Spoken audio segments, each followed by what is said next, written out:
পাবার জিনিস হাতে জিনিস রাখিস ঘরে ভরে যার যায় না পাওয়ার তারে হাওয়া লাগলো কেন ভরে আমার না ছিল না গেল বুঝে জানে কার চোখে আমার পুরোই বুঝি ভাবিস বুঝি ধরি তারে শোকে আমি আছি সুখে হাস্য মুখে দুঃখ আমার নাই আমি আপন মনে মাঠে বনে উধাও হয়ে খাই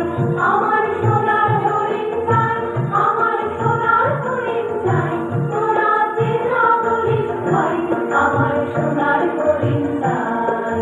বলো ভরত চাবল চাল সোনার হরিণ চাই আমার সোনার হরিণ চাই আমার সোনার হরিণ চাই তোরা যে যা বলিস ভাই আমার সোনার হরিণ চাই। বাহ, দারুণ দারুণ সুন্দর।